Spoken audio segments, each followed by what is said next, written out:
আর radio টিভিতে অসত্য প্রচার এবং বাগাড়ম্বরই এদের একমাত্র পুঁজি।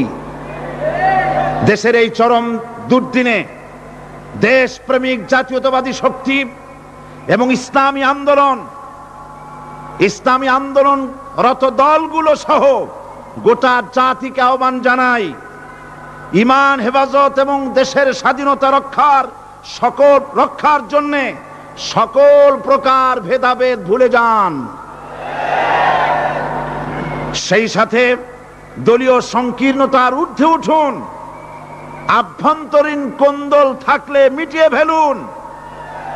একমাত্র মুসলমান পরিচয়ে কাঁধে কাঁধ মিলিয়ে দাঁড়ান। আর ঐক্যবদ্ধ হয়ে কোরআনের আন্দোলনকে, কোরআন প্রতিষ্ঠার আন্দোলনে ঝাঁপিয়ে পড়ুন। সকলকেই মনে রাখতে হবে কাফের, মুশরিক, মুনাফিকদের অধীনে গোলামীর জিন্দেগির চাইতে ঈমান হেফাজত এবং স্বাধীনতা রক্ষার জিহাদে শরীক হয়ে শাহাদাতের মৃত্যু হাজার গুণে শ্রেয়।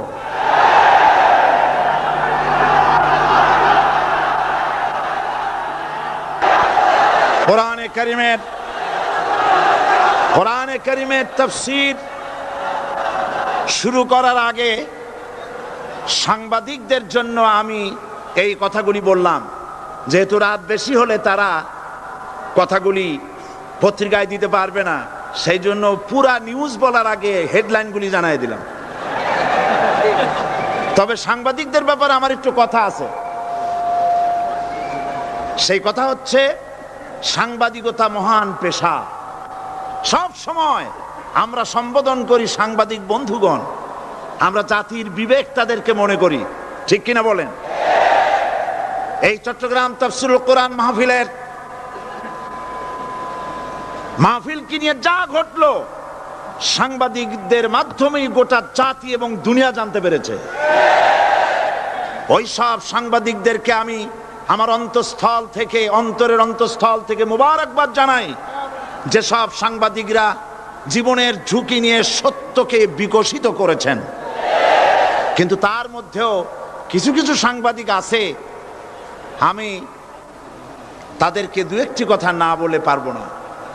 বলবো? বলাই লাগবে। তার মধ্যে একটি পত্রিকা, যার নাম জনকণ্ঠ ওরফে রকণ্ঠ, এই পত্রিকাটি আজ রিপোর্ট করেছে, জনকণ্ঠ, সশস্ত্র ক্যাডার প্রহরায় চট্টগ্রামে সাঈদীর তাফসীর মাহফিল শুরু। আজকের এই লক্ষ লক্ষ জনতাকে জিজ্ঞেস করতে চাই, এই লক্ষ লক্ষ জনতা আপনারা কোন সশস্ত্র ক্যাডার চোখে দেখেছেন?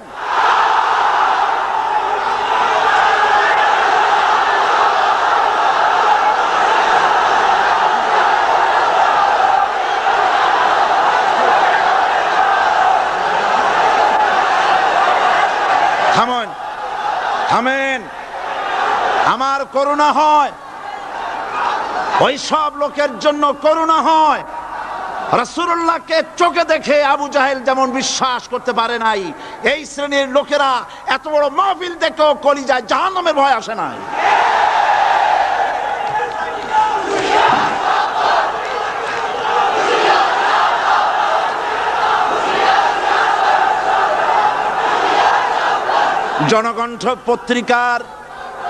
জনকণ্ঠ পত্রিকার সাংবাদিক যদি খুঁজে খুঁজে সশস্ত্র ক্যাডার আপনি এভাবে খুঁজে খুঁজে পান, সাংবাদিকতার চাকরি ছেড়ে পুলিশে চাকরি নিন। আপনার দ্বারা অন্তত পুলিশ বাহিনী উপকার পাবে। এত বড় মিথ্যে কথা লিখবেন না, আপনাকেও মরতে হবে এবং আল্লাহর কাছে আপনাকেও জবাবদিহি করতে হবে। এবার যুগান্তর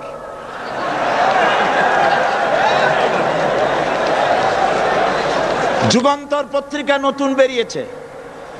যুগান্তরকে দেশবাসী বস্তুনিষ্ঠ সংবাদ পরিবেশন করবে বলেই আশা করে। জনকণ্ঠের মতো জঘন্য কণ্ঠে যুগান্তর পরিণত হোক, জাতি তা চায় না।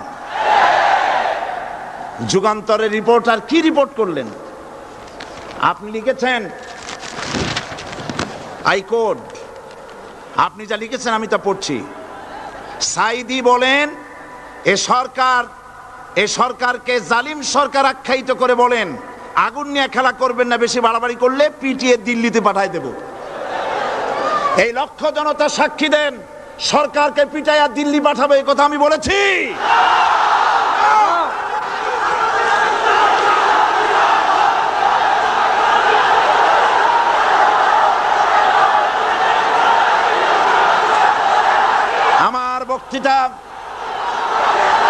আমার বক্তব্য রেকর্ড হয়, টিভি আছে, ভিডিও আছে।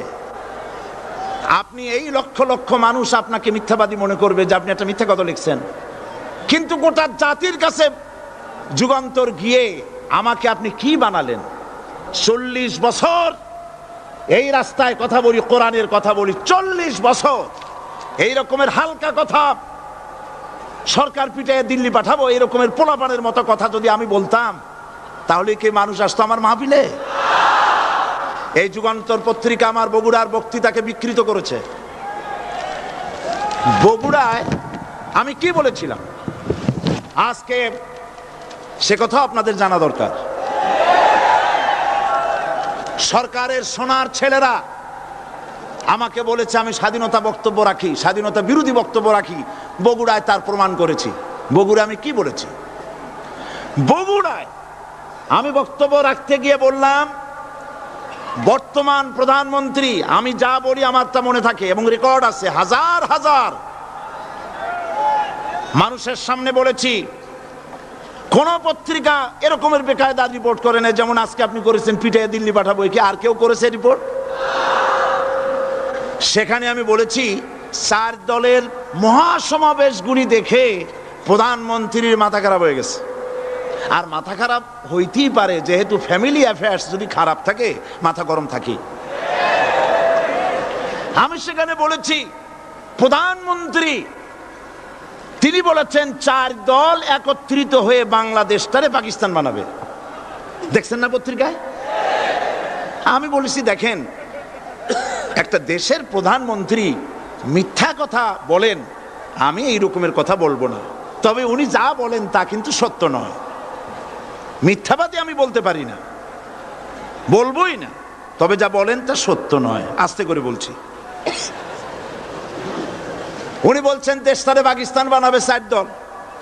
আমি বললাম বিগত 21 বছর যারা দেশ চালাইছে তারাই তো 4 দলের মধ্যে আছে না নাই? পাকিস্তান বানাইছে তারা? আচ্ছা আপনারা বলেন পাকিস্তান কাছে না হিন্দুস্তান কাছে? আমি বলেছি যদি বাংলাদেশকে কেউ পাকিস্তান বানাতে চায় তাহলে সর্বপ্রথম কাশ্মীর পাকিস্তান হতে হবে, তারপরে হিন্দুস্তানকে পাকিস্তান হতে হবে।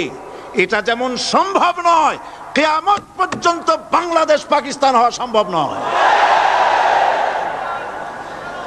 আমার এই স্পষ্ট বক্তৃতার হাজারো রেকর্ড আছে বগুড়ায়, কেউ ধরনের বাজে রিপোর্ট করেনি।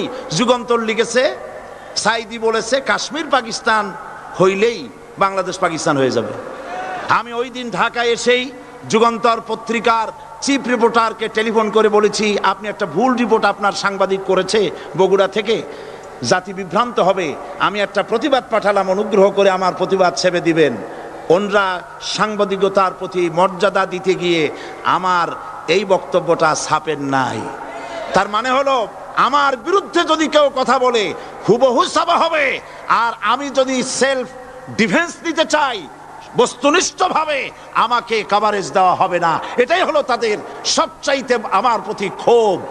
এবং তারা চায় আমাকে জনগণ থেকে বিচ্ছিন্ন করতে, কিন্তু জনগণ থেকে আমাকে বিচ্ছিন্ন করা যাবে না। কারণ আমার আকর্ষণে মানুষ আসে না, আকর্ষণ হলো আল্লাহর কোরআন। জনগণকে বিচ্ছিন্ন করা যাবে না। আমি তাফসীরের আগে যুগান্তর পত্রিকার সাংবাদিককে অনুরোধ করব, আপনি অনুগ্রহ করে আপনি এই সংশোধনটি মেহেরবানি করে পাঠিয়ে দিন যে গতকাল যে কথা বলা হয়েছিল যে সরকারকে লাঠি দিয়ে পিটাইয়া দিল্লি পাঠায় দেবো, এই কথা যে এটা আমি ভুল লেগেছি। মানুষ ভুল স্বীকার করলে কোনো অপরাধ নাই, অন্যায় নাই। আমরা আশা করব আগামীকালের যুগান্তরে আমরা দেখব যে আপনি ভুল স্বীকার করেছেন, এর দ্বারা যুগান্তরের মান কমবে না, মান বেড়ে যাবে। আর যদি ভুল স্বীকার না করেন, আল্লাহর অভিশাপের জন্য প্রস্তুত থাকবেন। দরুদ শরীফ পড়েন, আল্লাহুম্মা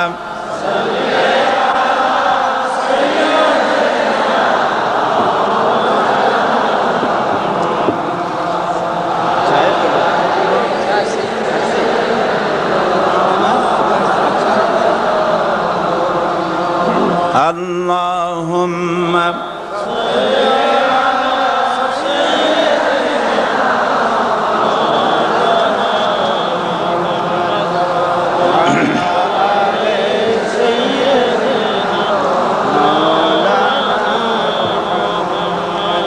বন্ধুগণ, কোরআনে কারীম হচ্ছে বিশ্ব মানবতার জন্য সর্বশ্রেষ্ঠ হেদায়েতের কিতাব।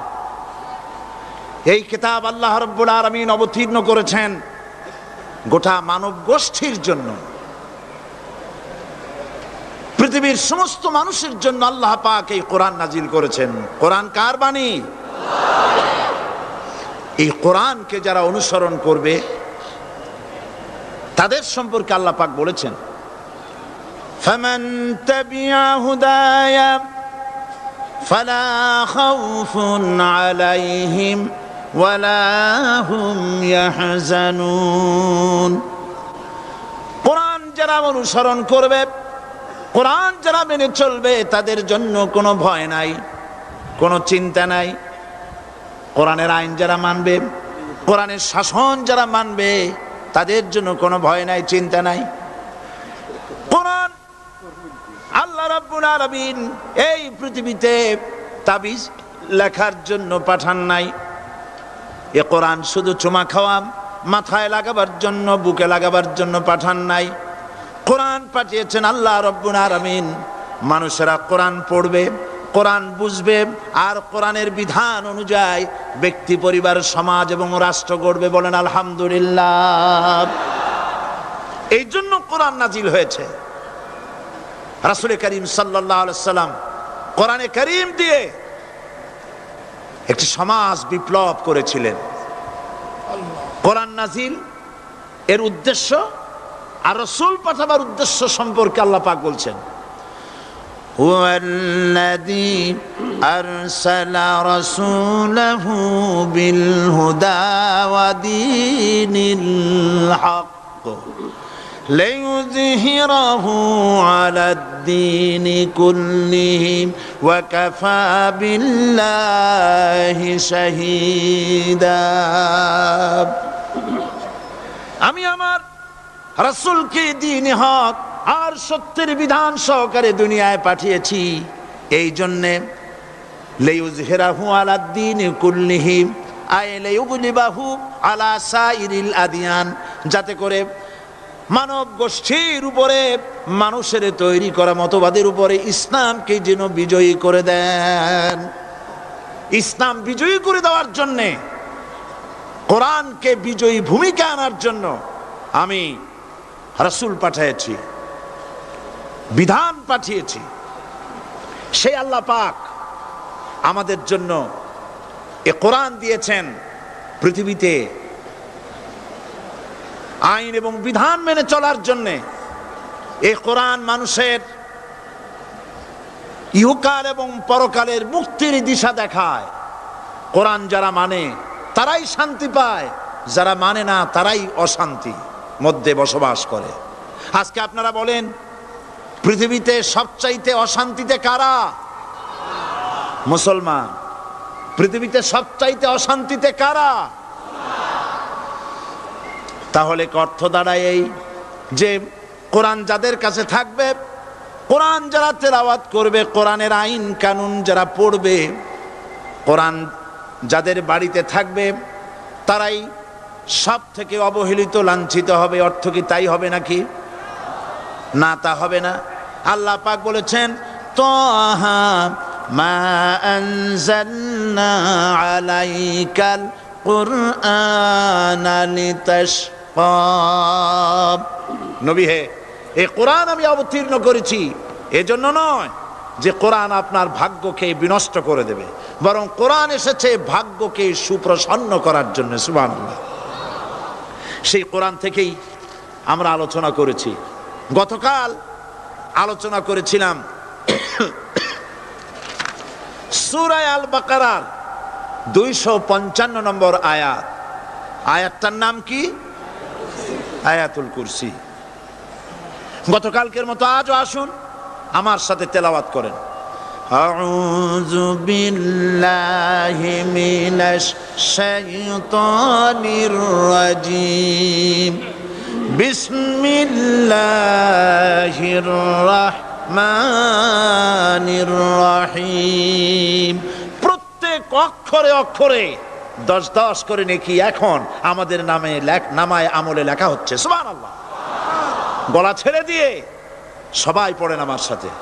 আল্লাহু লা ইলাহা ইল্লা হুয়াল হাইয়ুল কাইয়্যুম লা তাখুযুহু সিনাতুন ওয়ালা নাওম লাহু মা ফিস সামাওয়াতি ওয়া মা ফিল আরদ মান ذا الذي يشفع عنده إلا بإذنه يعلم ما بين أيديهم وما خلفهم ولا يحيطون بشيء من علمه إلا بما شاء وسع كرسيه السماوات والأرض ولا يؤوده حفظهما وهو العلي العظيم صدق الله العظيم। আয়াতুল কুরসি হচ্ছে কোরআন শরীফের সর্বশ্রেষ্ঠ আয়াত। সুবহানাল্লাহ। রাসূল বলেছেন আয়াতুল কুরসি হচ্ছে কোরআনে কারীমের সর্বশ্রেষ্ঠ আয়াত এবং আল্লাহ পাকের তাওহীদের ব্যাপারে, সার্বভৌমত্বের ব্যাপারে এত বিস্তারিত অল্পের মধ্যে আর অন্য কোন আয়াতের মধ্যে ভাবে আসে নাই। এই জন্য আয়াতুল কুরসির এত মর্যাদা। কালকে আরো একটি হাদিস শোনাইছিলাম, বোধহয় নিশ্চয়ই আপনাদের মনে আছে। প্রত্যেক ফরজ নামাজের পরে আয়াতুল কুরসি যে একবার পড়বে, তেলাওয়াত করবে, কিয়ামতের দিন আল্লাহ পাক তার সম্পর্কে সিদ্ধান্ত নেবেন, তাকে জান্নাত দিয়ে দিবেন। সুবহানাল্লাহ কইতে ইচ্ছে করলো না? আলহামদুলিল্লাহ বলবেন না?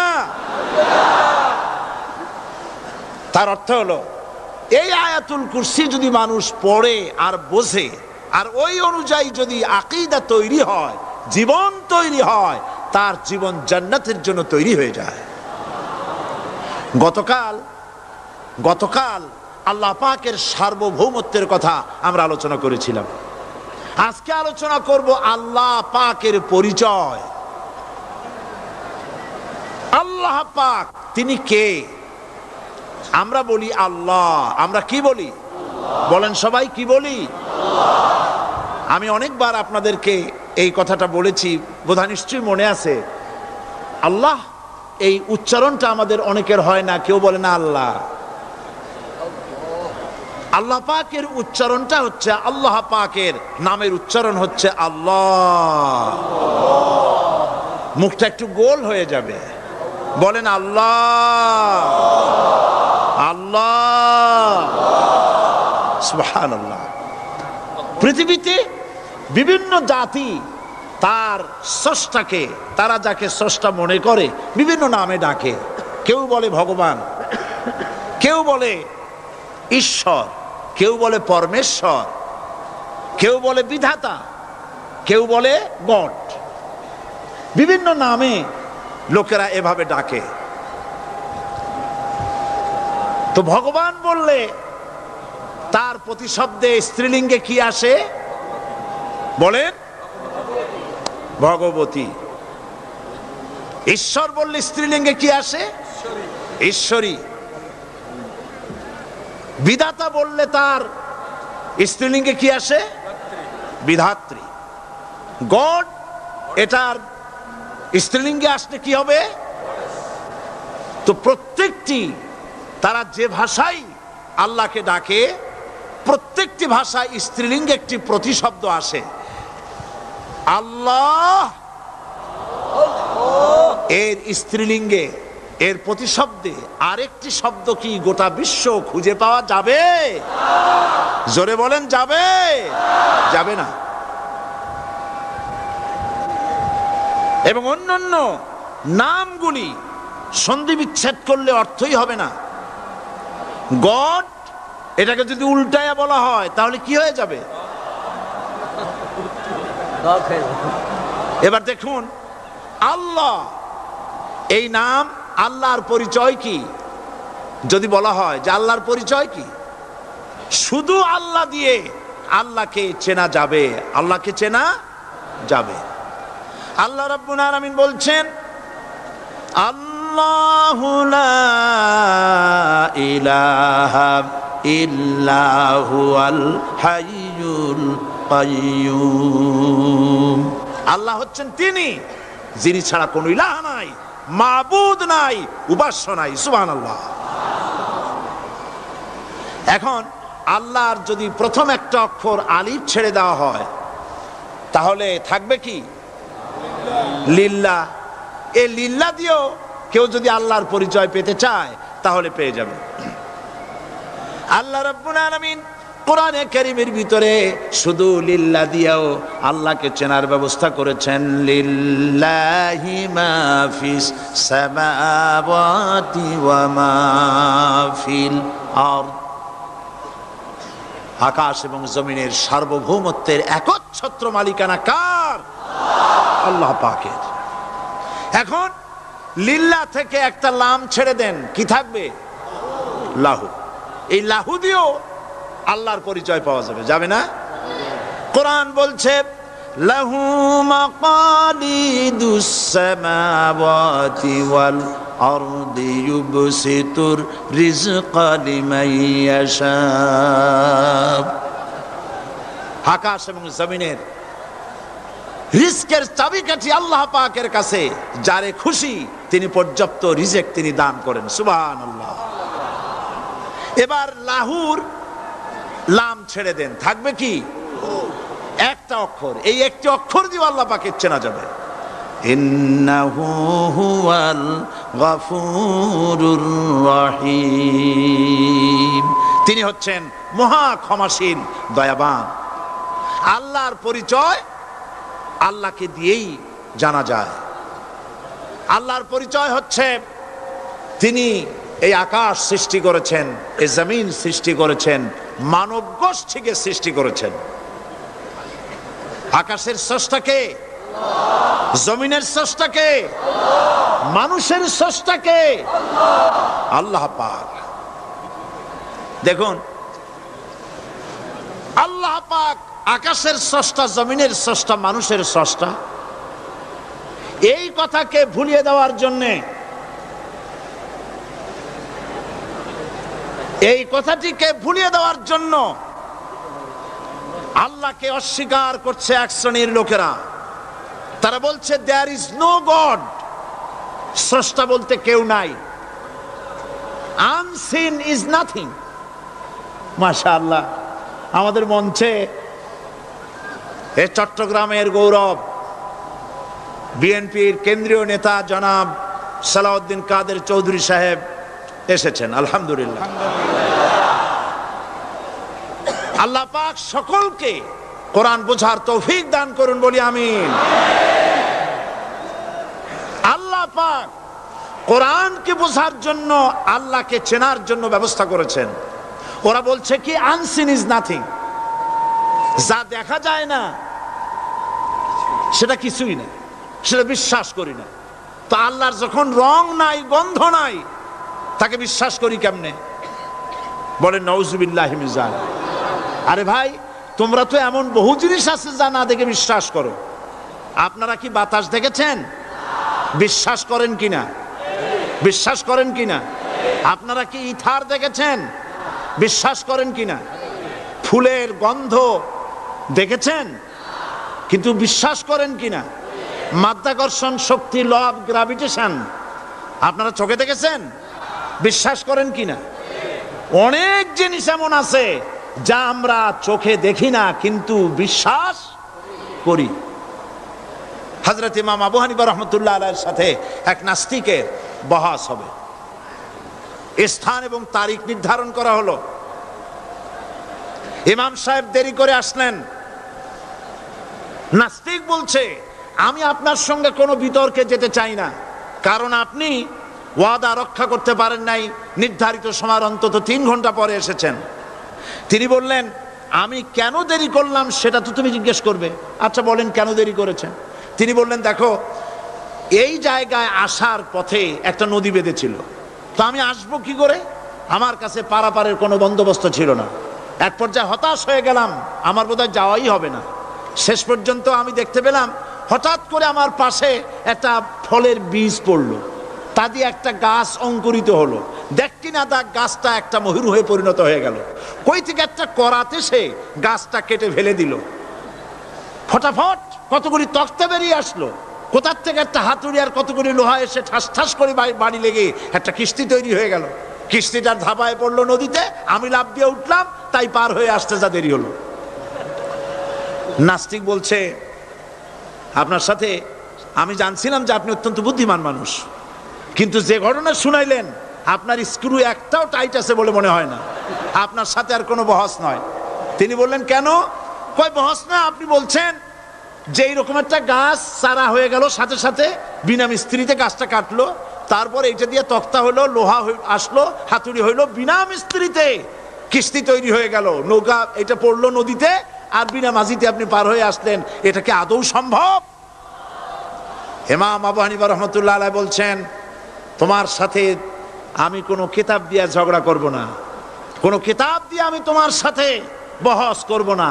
এই একটি দৃষ্টান্ত তোমার জন্য যথেষ্ট। একটা মিস্ত্রি ছাড়া যদি একটা কিস্তি তৈরি না হতে পারে, একটা গাছ কেটে তক্তা যদি না হতে পারে, এই বিশাল আকাশ, এই বিশাল জমিন, আর তোমার মতো এরকম একটা সুন্দর মানুষ বিনা মিস্ত্রিতে বিনা স্রষ্টায় তৈরি হলো কেমনে? এক কথায় নাস্তিক বলছে, আমার জীবনের ভুল ধরা পড়লো। নাস্তিক বলছে, জীবনের ভুল ধরা পড়েছে, আমি মুসলমান হয়ে গেলাম। লা ইলাহা ইল্লাল্লাহু মুহাম্মাদুর রাসূলুল্লাহ। জোরে পড়েন, লা ইলাহা লা ইলাহা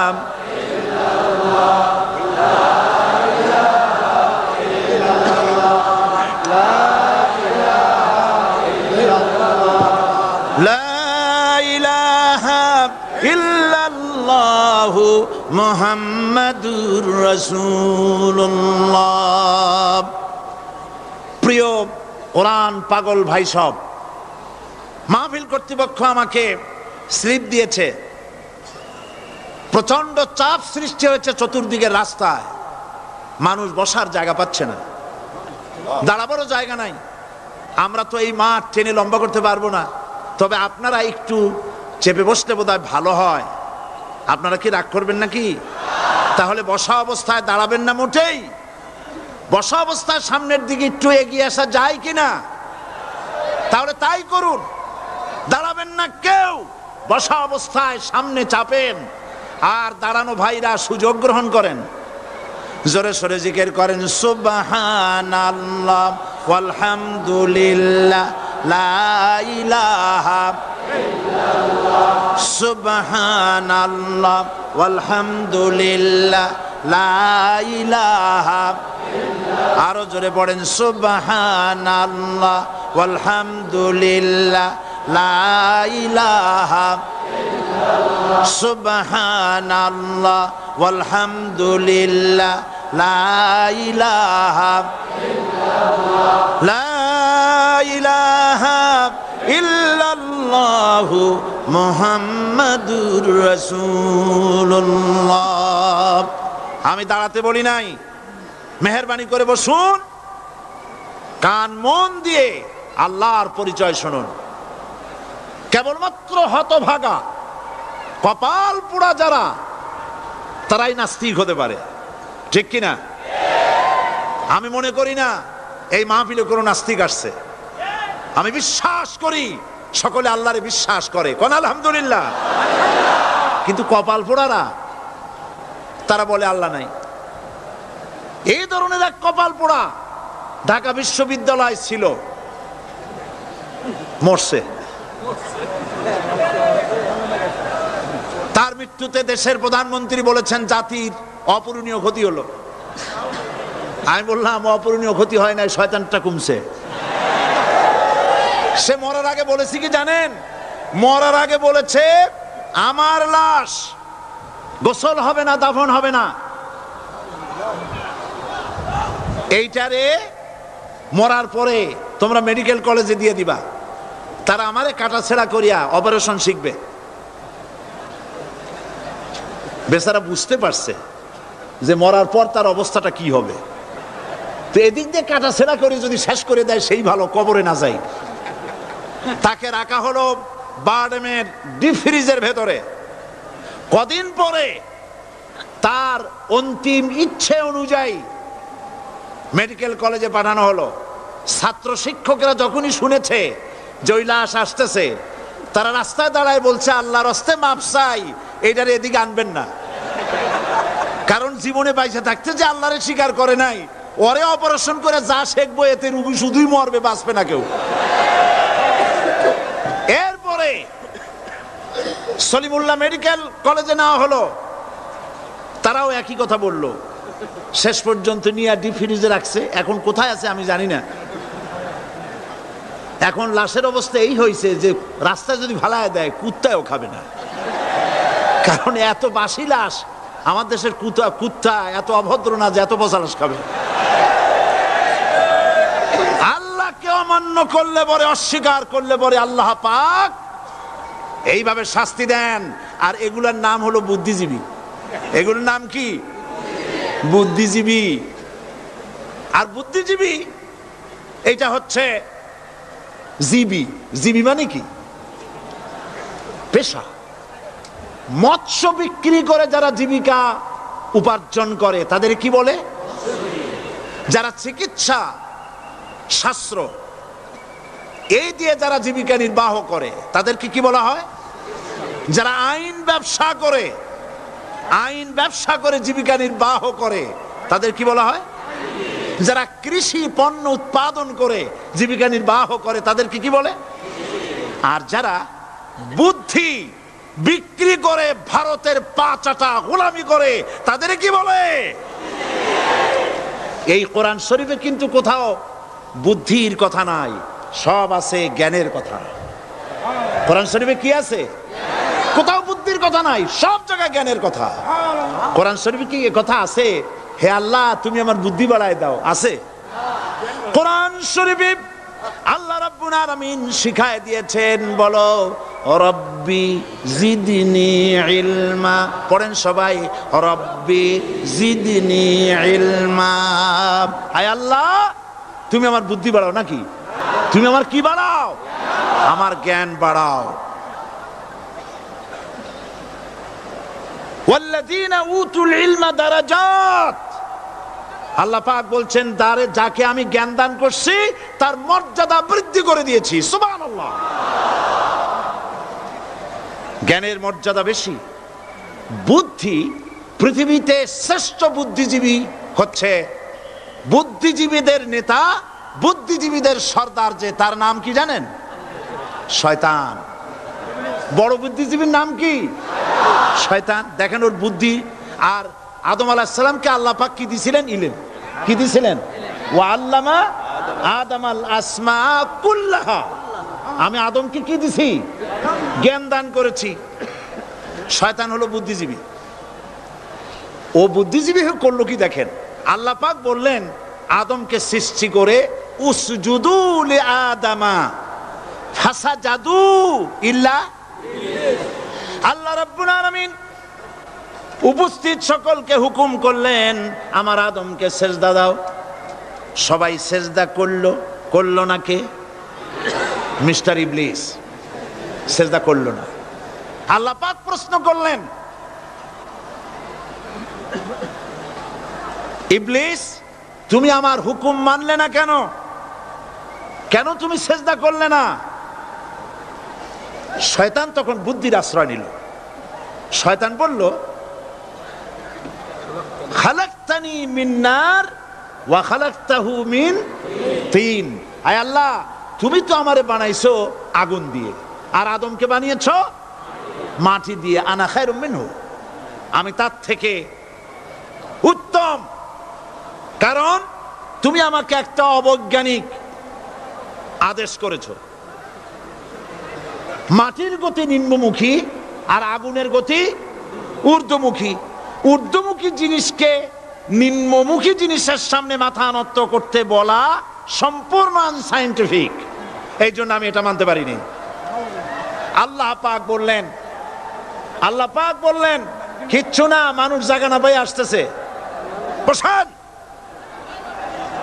এখানে যারা দাঁড়িয়েছে বসা লোকেরা, তাদেরকে বসায় দেন, বসেন। আরে ভাই, আপনারা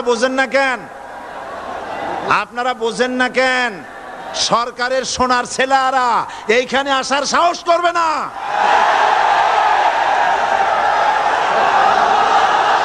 জায়গা পায় না।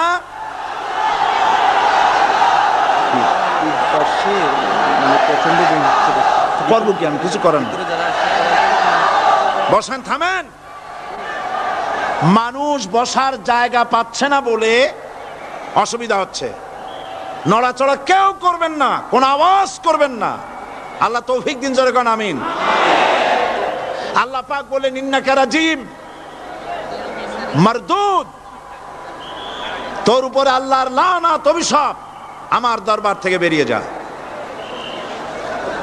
তাহলে এই হলো বুদ্ধির দশা। এবার দেখেন জ্ঞানের দশা কি। জ্ঞান দেওয়া হয়েছিল কারে বলেন? একটা জিনিস লক্ষ্য করুন, আল্লাহ পাকের হুকুম শয়তান লঙ্ঘন করেছে। আদম আলাইহিস সালামও হুকুম কি করেছেন? অমান্য করেছেন। করেন নাই? ভয় পান নাকি বলতে? আদম আলাইহিস সালাম আল্লাহ পাকের হুকুম অমান্য করছেন কিনা? অমান্য করেছেন। কি আল্লাহ পাক বলেছেন? এই জান্নাতের সব কিছু নাজ নেয়ামত ভোগ করো, কিন্তু এই গাছের কাছেও যেও না। নিষেধ করেন নাই? হযরত আদম আলাইহিস সালাম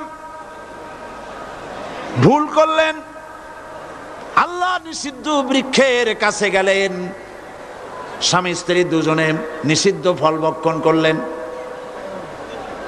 এরপরে হযরত আদম আলাইহিস সালাম মহা চিন্তার ভিতরে পড়ে গেলেন, কি সর্বনাশ করলাম। এখন যদি আল্লাহ যদি আমারে প্রশ্ন করেন আমার হুকুম কেন অমান্য করলে, তাহলে আমি কি জবাব দেব? আদম আলাইহিস সালামের কাছে জবাব ছিল না? জবাব, তিনি যদি বুদ্ধির আশ্রয় গ্রহণ করতেন তাহলে তিনি বলতেন, আল্লাহ পাক যখনই প্রশ্ন করেছিলেন তিনি বলতে পারতেন যে আল্লাহ আমি না হয় একটা ভুল করছি, ঠিক আছে, আমি একটা ভুল করে ফেলেছি, কিন্তু তুমি বলো জান্নাতের এত সব গাছ লাগাইলা যেগুলির ফল খাওয়া যাবে, এমন একটা গাছ কেন তুমি সেখানে লাগাইছো যে গাছের কাছেও যাবে না, ফল খাওয়া যাবে না, এমন একটা বিপদ আমার ভালাই লাগান। তিনি যদি বুদ্ধির আশ্রয় নিতেন তাহলে এরকম কথা বলতে পারতেন। আবুল বাশার সমস্ত সৃষ্টি জগতের আদি পিতা হযরত আদম আলাইহিস সালামকে আল্লাহ পাক জ্ঞান দান করেছিলেন। তিনি বুদ্ধির আশ্রয় গ্রহণ না করে তিনি জ্ঞান দ্বারা বুঝতে পারলেন সবলকে দুর্বলকে যদি বাঁচতে হয় মহাশক্তিধরের সামনে বিনা শর্তে মাথা নিচু করে দিতে হয়, আর্গুমেন্ট করা যায় না। সত্য সত্যি আল্লাহ প্রশ্ন করলেন, আদম আমার হুকুমটা ভাঙলা কেন?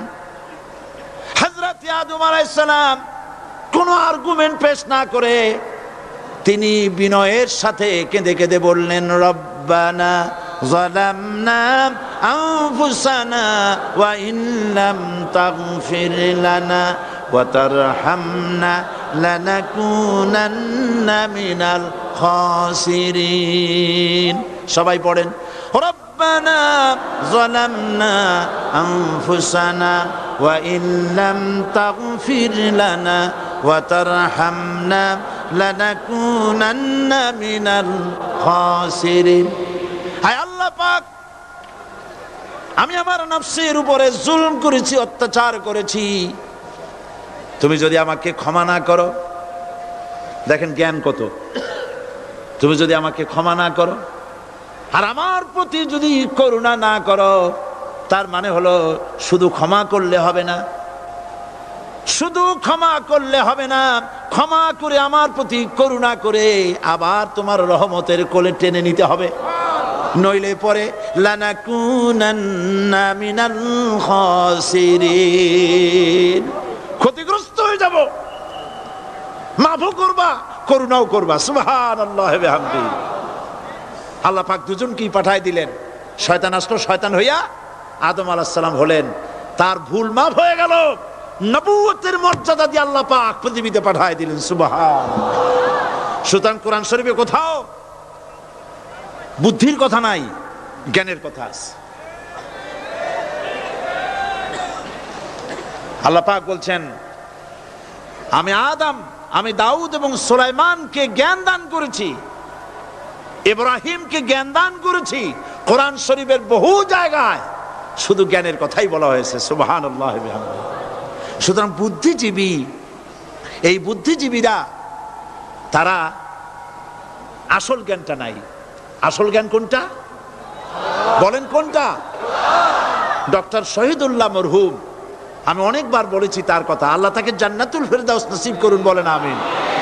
ডক্টর শহীদুল্লাহ মরহুম বলতেন তার লোকদেরকে যে তোমরা বিদেশ থেকে অনেক ডিগ্রি নামের আগে আনতে পারো, তোমরা পণ্ডিত, একথা আমি স্বীকার করি, কিন্তু কোরআন শরীফের জ্ঞান যদি না থাকে তাহলে পণ্ডিতের আগে আর একটা শব্দ বসবে, মূর্খ পণ্ডিত। কোরআনের জ্ঞান পাণ্ডিত্যকে পরিপূর্ণ করে দেয়, কারণ ওয়ামা উতীতুম মিনাল ইলমি ইল্লা কালিলা। সুবহানাল্লাহ। আল্লাহ পাক বলছেন তোমাদেরকে সামান্যতম জ্ঞান দান করেছি। কতটুকুন জ্ঞান? কতটুকুন? সামান্যতম জ্ঞান দান করেছি। ইল্লা কালিল বলা হয়নি, কালিলা, সামান্যতম। তমর অর্থ যারা বোঝেন তারা নিশ্চয়ই বুঝতে পারেন তমটা কি। সামান্যতম, সামান্যের সামান্যের কত কত সামান্যতম তা আল্লাহ পাক ভালো জানেন। এই জন্য আমি বলি, এই যে আল্লাহ সামান্যতম জ্ঞান আমাদের দিলেন, সুবহানাল্লাহ, এই সামান্যতম জ্ঞান যদি এইরকম হয়, গোটা পৃথিবীটা এখন নজরুল ইসলাম আমাদের জাতীয় কবি, আল্লাহ তারেও বেহেশত দান করুন, কোন আলহামদুলিল্লাহ, জোরে বলেন আমিন। নজরুল ইসলামও কবি, আর আমাদের দেশেও সরকারের ঘোষিত কবি, প্রধান কবি। একজন জাতীয় কবি, তিনি বলছেন, মসজিদেরই পাশে আমার কবর দিও ভাই, যেন সকাল সন্ধে মুয়াজ্জিনের আজান শুনতে পায়। জাতীয় কবি। আর এই সরকারের দৃষ্টিতে প্রধান কবি যিনি, তিনি বলছেন, ফজরের আজান যখন শুনি মনে হয় বেশ্যা তার খরিদ্দার ডাকতেছে। আমি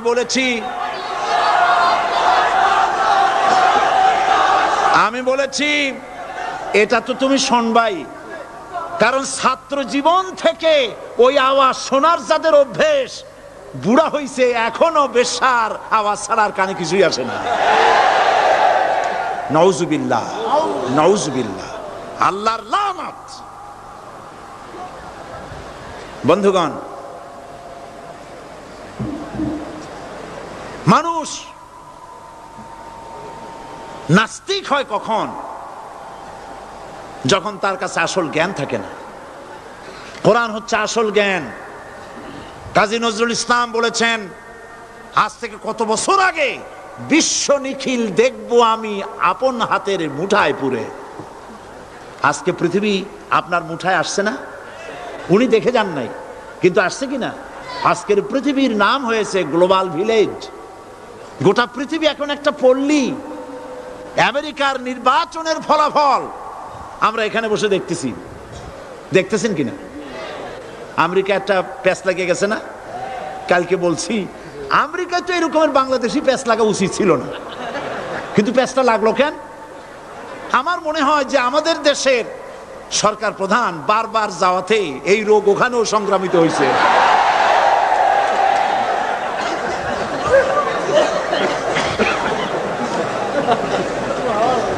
মূল বক্তব্য যেটা, সেটা হচ্ছে পৃথিবী এখন গ্লোবাল ভিলেজ, হাতের মুঠায় চলে আসছে। সারা দুনিয়ার খবর মুহূর্তের ভিতরে পাচ্ছেন, কম্পিউটারের ভেতরে আপনি বাজারঘাট করতে পারছেন। আপনার বাড়িতে কম্পিউটার টিপে, আমি এবার লন্ডন থেকে যখন আসতেছিলাম, এনসাইক্লোপিডিয়া ব্রিটানিকা 2000 সালের বইটা আনতে চাইলাম। তোরা বললো আপনি এটা নেবেন কেমনে, এ তো প্রায় 2 মণ ওজন হয়ে যাবে, এত ভাড়া দেবেন কেমনে প্লেনের? এটা 28 খণ্ড, 2 মণ ওজন হবে, দামও হবে জনমের মতো। তাই বললাম তাহলে আমি নেবো কেমনে? কই যে ডিস্ক নিয়ে যান, কম্পিউটার ডিস্ক। মারাত্মক কথা, সেটা কেমনে? ওরা আমাকে একটা কিনে দিয়ে দিল, এতটুকুন একটা ডিস্ক। এটা ঢুকাই দিলে 2 মণ 28 খণ্ড ওটার মধ্যে ঢুকে গেছে। কি আজীব তামাশা! আপনার কম্পিউটার কে নাকি প্রশ্ন করেছিল যে বর্তমান যুগ তো কম্পিউটারের যুগ, ভবিষ্যতের যুগ কি হবে? যে জবাবে বলেছে ভবিষ্যৎ হবে বেশি কম্পিউটারের যুগ।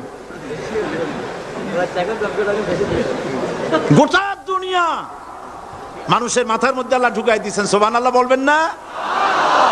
বিজ্ঞানের আবিষ্কার দেখে যারা কোরআন জানে না, বিজ্ঞানের প্রতি আকৃষ্ট হয়ে তারা মনে করে বিজ্ঞান বুঝি সব।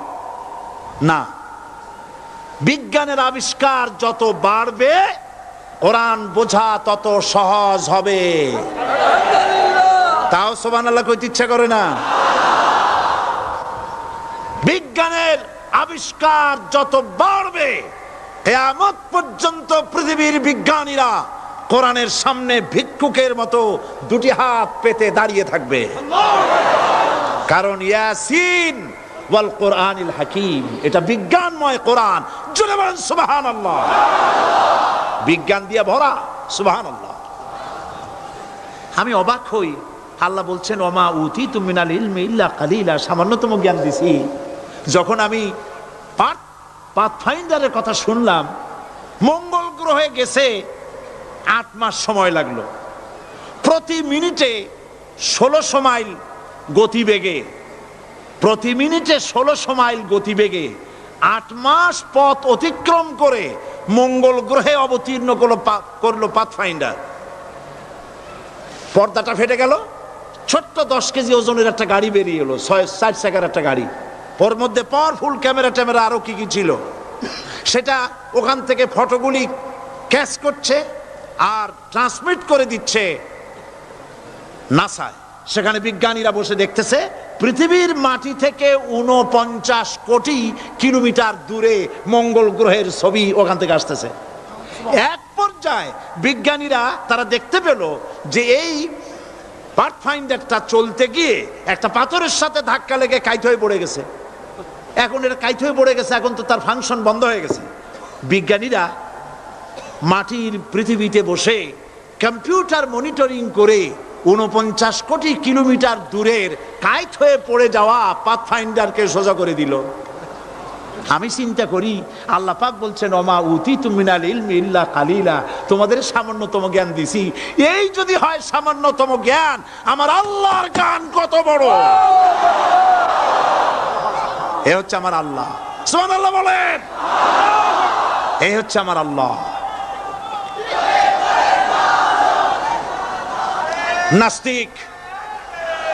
নাস্তিক, মুরতাদ, পৃথিবীর সবচাইতে নিকৃষ্ট মানব সৃষ্টির ভিতরে, উলাইকা শাররুল বারিয়া, মানব সৃষ্টির ভিতরে, সৃষ্টিকুলের মধ্যে আল্লাহ যা সৃষ্টি করেছেন তার মধ্যে সবচাইতে নিকৃষ্ট হলো কাফের। সবচাইতে নিকৃষ্ট কি?